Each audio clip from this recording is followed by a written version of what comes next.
કળશમાં કળા બિરાજે અને નેજે બિરાજે નૂર, દેવળમાં ધણી પોતે બિરાજે, પીર રામદેવ હાજરા હજુર.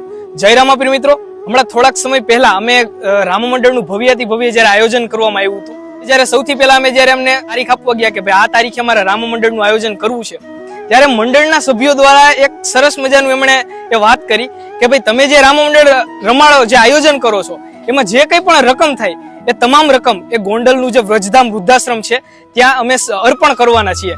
એટલે આજે સોડિયાનું જે જય રામદેવ પીર મંડળ સરસ મજાનું ગ્રુપ છે, જે ઘણા બધા વર્ષોથી રામા મંડળનું જે આયોજન થાય એમાં જે કંઈ પણ રકમ થાય એ તમામ સેવાના કાર્યમાં વાપરતા હોય છે. ત્યારે આજે વ્રજધામ વૃદ્ધાશ્રમમાં જયારે આવ્યા છે ત્યારે આપણે વ્રજધામ વૃદ્ધાશ્રમની મુલાકાત કરીએ અને એમના સભ્યો પાસેથી વ્રજધામ વૃદ્ધાશ્રમ કેવું લાગ્યું એ માહિતી લઈએ.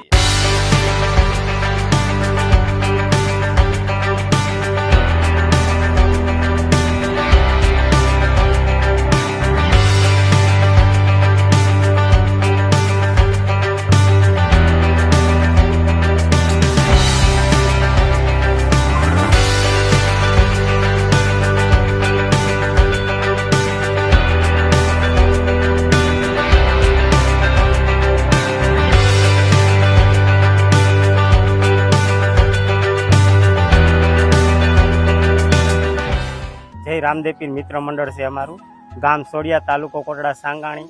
અને અમે જ્યારે ચાલુ કર્યું ત્યારે 2-3 તો મંદિર બંધાવ્યા, હાઈ ક્લાસ છે. હજી તોય હું કહું છું કે અહીંયા થોડુંક ઘટે છે, એટલે કોઈને જે યથાશક્તિ પ્રમાણે દેવું હોય તો અહીંયા આવવું જરૂરી છે. અને જે કાંઈ ફાળો થાય, જે કાંઈ પૈસા થાય એ અમે ધર્માદાર લેખે વાપરીશું. સમૂહ લગ્નમાં કોઈ દીકરીઓને કરિયાવર ભેટે અમે દાન અર્પણ કરી.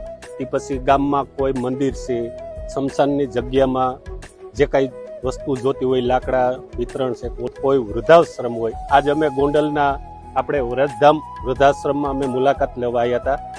સર્વે વૃદ્ધાઓની અમે આશીર્વાદ લીધા અને અમે રાશન કીટ અહીંયા અર્પણ કરી. તો એવી સેવાકીય કાર્યમાં અમે પ્રવૃત્તિમાં પૈસા વાપરીએ છીએ.